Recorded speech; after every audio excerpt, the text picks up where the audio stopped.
Hello everyone, welcome back to Janu's vlog. ಇವತ್ತು ನಾವು ತುಂಬ ಕ್ಯೂಟ್ ಹಾಗೂ ಸ್ವೀಟ್ ಆಗಿರೋ ಕ್ಯಾರೆಟ್ ಹಲ್ವಾ ರೆಸಿಪಿ ಮಾಡ್ತಾ ಇದ್ದೀವಿ. ಸೊ ಈ ರೆಸಿಪಿ ಮಾಡೋಕ್ಕೆ ನಾವು 3 ಕ್ಯಾರೆಟ್ಸ್ನ ತುರ್ಕೊಂಡು ಒಂದು ಬೌಲಲ್ಲಿ ಹಾಕಿ ಇಟ್ಕೊಂಡಿದ್ದೀವಿ. ಮತ್ತು ಈಗ ಒಂದು ಕಡಾಯಿ ತೊಗೊಂಡು ಆ ಕಡಾಯಿಗೆ 1 ಕಪ್ ವಾಟರ್ ಆ್ಯಡ್ ಮಾಡ್ಕೊಳ್ಳೋಣ.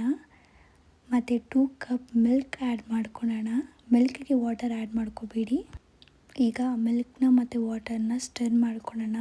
ಮತ್ತು ಇನ್ನೊಂದು ಕಡಾಯಿ ತೊಗೊಂಡು ಅದರಲ್ಲಿ ತುರಿದಿಟ್ಕೊಂಡಿರೋ ಕ್ಯಾರೆಟ್ನ ಆ್ಯಡ್ ಮಾಡ್ಕೊಳ್ಳೋಣ. ಈಗ ಕ್ಯಾರೆಟ್ ಒಳಗಡೆ 1 ಕಪ್ ಗೀ ಆ್ಯಡ್ ಮಾಡಿಕೊಂಡು ಅದನ್ನು ಚೆನ್ನಾಗಿ ಸ್ಟಿರ್ ಮಾಡ್ಕೊಳ್ಳೋಣ ಫಾರ್ 2 ಮಿನಿಟ್ಸ್. ಮತ್ತು 1 ಕಪ್ ಶುಗರ್ ಆ್ಯಡ್ ಮಾಡ್ಕೊಳ್ಳೋಣ. ಆ ಶುಗರ್ನೂ ಅಷ್ಟೇ ಚೆನ್ನಾಗಿ ಸ್ಟಿರ್ ಮಾಡಿಕೊಂಡು ಚೆನ್ನಾಗಿ ಮೆಲ್ಟ್ ಆಗಲಿ ಶುಗರ್. ಈಗ ನಾವು ರೆಡಿ ಮಾಡ್ಕೊಂಡಿರೋ ಈ ಕ್ಯಾರೆಟ್ನ ಬಾಯ್ಲ್ ಆಗಿರೋ ಮಿಲ್ಕ್ ಒಳಗಡೆ ಹಾಕಿ ಅದನ್ನು ಚೆನ್ನಾಗಿ ಮಿಕ್ಸ್ ಮಾಡ್ಕೊಳ್ಳೋಣ. ಕ್ಯಾರೆಟು ಮತ್ತು ಮಿಲ್ಕು ಚೆನ್ನಾಗಿ ಮಿಕ್ಸ್ ಆಗಲಿ.